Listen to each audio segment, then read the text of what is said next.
اسلم بھوتانی صاحب نے اسمبلی میں رکھ رکھاؤ کے بغیر سنا دیا، ان کی بھی سنوائی ہو جائے گی، خالد مکسی صاحب کی ریزرویشنیں بھی دور ہو جائیں گی، لیکن ایسا کرنے میں یہ حکومت سیاسی طور پر مزید کمزور ہوگی۔ پنجاب میں اب کیا ہوتا ہے، کل کیا ہائی کورٹ فیصلہ دیتی ہے، کیا الیکشن نئے کرائے جاتے ہیں، 25 ارکان کی جو ڈسکوالیفیکیشن کے بعد معاملہ کیا ہے، کیا حمزہ شہباز اس کو اتنی آسانی سے جانے دیں گے، کیا وہ لوگ جو حمزہ شہباز کو یہاں تک لائے ہیں کیا وہ حمزہ شہباز کو ایسے چھوڑ دیں گے؟ یہ بھی اتنی آسان بات نہیں ہے۔ 17 جولائی کو پنجاب میں پی ٹی آئی کے جو منحرفین کی ڈی کلاسیفیکیشن کی وجہ سے جو الیکشن ہونے ہیں اس تک بھی ہو سکتا ہے معاملے کو لٹکایا جا سکتا ہے۔ الیکشن کمیشن آف پاکستان کو لوور ہائی کورٹ یہ کہہ چکی ہے کہ پی ٹی آئی کی جو 5 ریزرو نشستیں ہیں وہ ان کا اعلان کرے۔ تو اب گیم جو ہے وہ بڑی دلچسپ ہو گئی ہے۔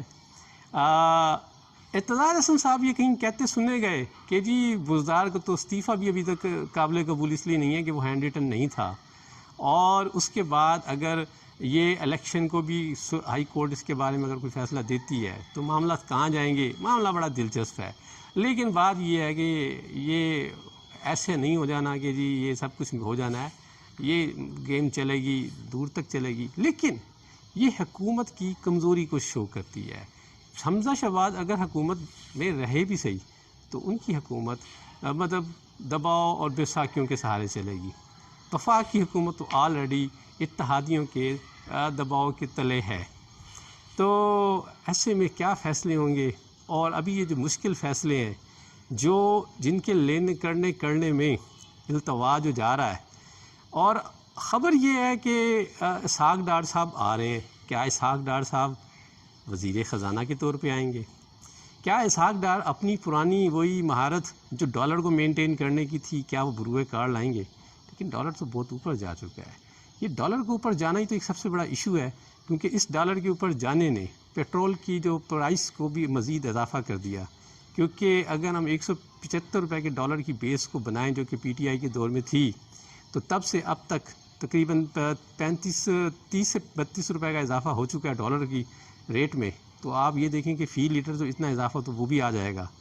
تو یہ مسئلے مسائل ہیں۔ حکومت کہتے ہیں جی چلی جائے گی، اپنی نہ بھی چاہے اس طرح چلتی رہی تو یہ حکومت کی اخلاقی اور سیاسی طور پہ کمزوری ہوگی، اور اس حکومت سے اس نوعیت کے جو بڑے فیصلے کرنے میں سے مشکلات پیش آئیں گی۔ اب اتحادیوں کی جو گھبراہٹ کا وقت بھی شروع ہوا چاہتا ہے کہ سیاسی طور پہ انہوں نے مطلب غلط فیصلہ لے لیا۔ اچھا ویسے ایک بات ہے کہ باپ ایم کیو ایم اور جو اسلم بھوتانی صاحب ہیں ان بیچاروں کے ساتھ ہاتھ ہی ہو گیا ہے کہ جب پی ٹی آئی حکومت کے ساتھ تھے تب بھی یہ نالا تھے کہ ان کی سیاسی پوزیشن خراب ہو رہی ہے، اب یہ مسلم لیگ، پیپلز پارٹی اور جے یو آئی کی کولیشن میں شامل ہوئے ہیں، اب بھی یہ نالا ہے کہ ان کی سیاسی پوزیشن خراب ہو رہی ہے۔ بیچاروں کو کچھ اچھا نہیں ہوا ان کے ساتھ، اور اچھا تو ویسے خیر لگتا ہے مسلم لیگ کے ساتھ بھی نہیں ہوا اور پیپلز پارٹی کے ساتھ نہیں ہوا، نہیں ویسے پیپلز پارٹی کے ساتھ تو بہت کچھ فائدہ ہوا ہے، جے یو آئی بھی فائدے میں ہے، نقصان جو ہے وہ نون کے حصے میں آیا ہے یا یہ باپ اور ایم کیو ایم اور یہ اسلم بھوتانی کے حصے میں آیا ہے۔ تو بہرحال دیکھیں جی اب جون کا اینڈ ہے، جولائی آتا ہے، کیا ہوتا ہے، الیکشن ہوتے ہیں، معاملہ آگے چلتا ہے، لیکن معیشت کے حوالے سے اچھی خبریں نہیں ہیں۔ اب 1 جولائی سے سننے میں آ رہا ہے کہ پیٹرولیم پہ کوئی لیوی نافذ ہونے جا رہا ہے جس سے لامحالہ پیٹرولیم کی پرائسز بڑھیں گی، اس میں میرے لیے اور آپ کے لیے مسائل بڑھیں گے۔ دعا کریں کہ اللہ تعالی ہمارے لیے سب کے لیے آسانیاں پیدا کرے۔ تو یہ پاکستان کا اس وقت سیاسی منظرنامہ ہے، اور اس منظرنامے میں ایک نئی انگڑائی وہ جنرل ظہیر الاسلام کے ایک بیان نے ڈال دی۔ اب وہ جو انڈیپینڈنٹ صحافی ہیں انہیں یاد آ گیا کہ ظہیر الاسلام صاحب تو 2014 میں بڑے ایکٹیو تھے۔ اگر 2014 میں ظہیر الاسلام ایکٹیو تھے اور اس کے بعد وہ 2022 میں آئے ہیں تو کیا یہ محض اتفاق ہے؟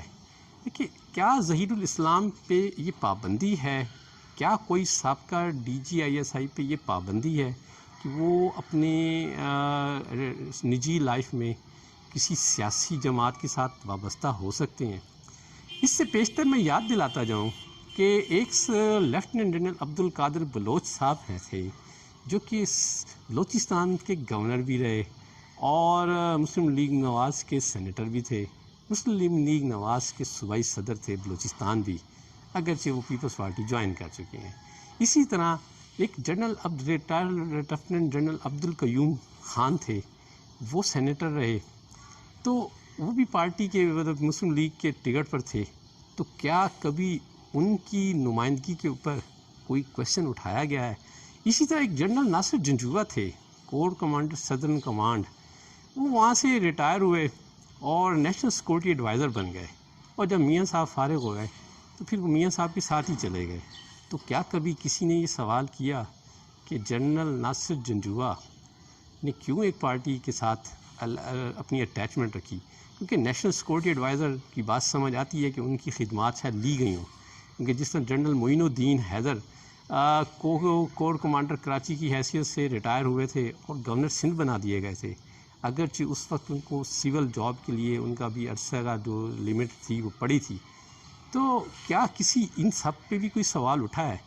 جو سوالات میں دیکھ رہا ہوں کہ اکثر ولاگرز نے اور صحافیوں نے اٹھائے ہیں کہ جی جنرل صاحب جو ہے، نہیں بلکہ صرف جنرل صاحب کی بات نہیں ہو رہی، بات ہو رہی ہے کہ جی DGISI، یار یہ بتا دو سابقہ، کیا کچھ سابقہ جنرل ادارہ چھوڑنے کے بعد بھی کیا ادارے اس کے ساتھ ہوتا ہے؟